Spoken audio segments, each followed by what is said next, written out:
guys, ATTI here, and the Galaxy Fold was in the headlines twice, but a long time ago, but a few months back. But it was first in the headlines for being the first foldable phone, and then it was in the headlines for abruptly breaking. But it's back, and for those of you who forgot, it's Samsung's foldable phone, and there were some problems, which the screen just went blank, and there was a filament which is on it, which is supposed to protect it, and help it bend. But people thought it was a screen protector and just, peeled it off. And then other problems were that it was, getting dust inside of it and then also turning black. So Samsung has come back, and the haters were hating back then, saying, it's not gonna come back. And, they said iPhone's gonna come out with a foldable phone before Samsung was, but here Samsung is, and they're gonna start shipping soon. So here's the full Galaxy Fold redone review. Let's get into it. So number one, the first thing that has a major update in the Galaxy Fold 2.0, I'm just gonna call it that, but it's really just the real Galaxy Fold. But the new thing is that the screen protector, which is not the screen protector, meaning it was a filament that was supposed to protect the glass, is actually now tucked in underneath the bezels. So it's just, first of all, you can't even mistake it for being a screen protector. And then second of all, no dust, dirt, or anything can go inside.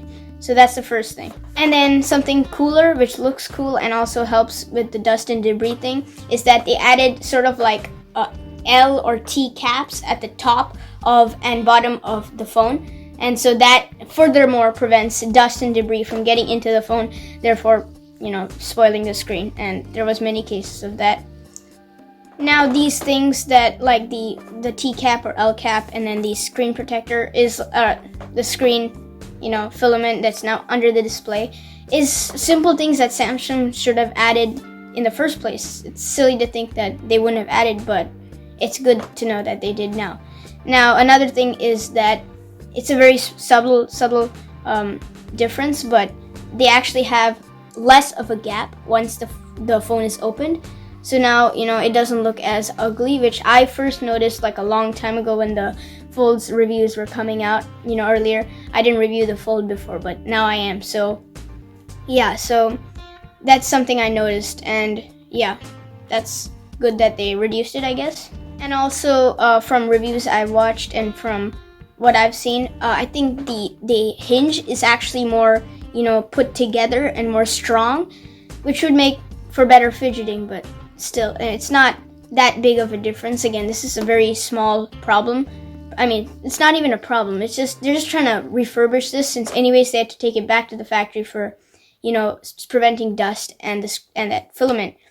But I guess they just wanted to refurbish it anyway. So think of this as the Galaxy Fold 1.1. Yeah, we can call it that.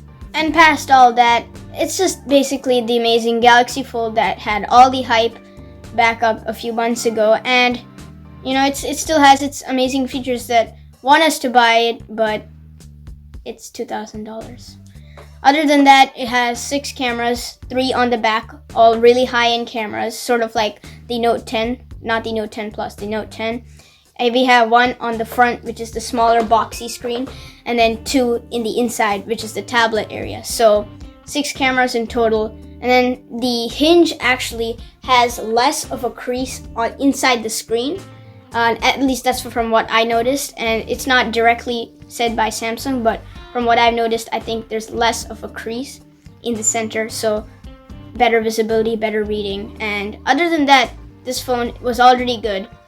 And I wouldn't say if it ain't broke, don't fix it, because it was broken. But yeah, that's really it for right now for the Galaxy Fold. Production line is coming soon, or might be coming out very soon in the near future, almost in a few weeks. But if you want to buy it, it's going to be around $2,000 US. A lot of money. If it's worth it, I guess it's worth it, but it is a very unique phone, and one of probably going to go down in history as one of the first, or one of the pioneers of foldable phones, if foldable phones come in big as in the future.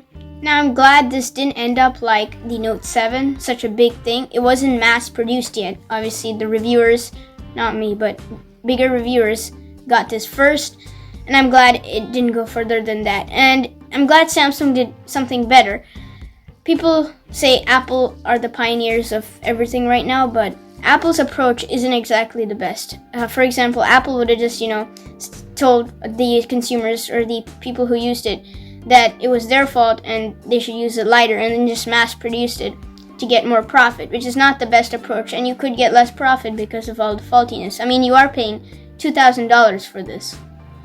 But Samsung took it back into the lab, fixed it with no complaints. In fact, they apologized a few times, and now we have it mass produced. Hopefully it's way better now, no problems, and that'll be it.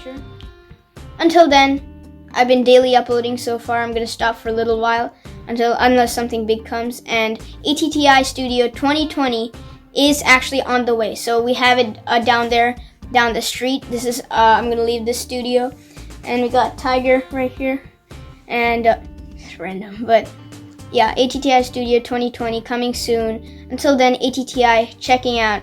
I'll catch you in the next one. Peace.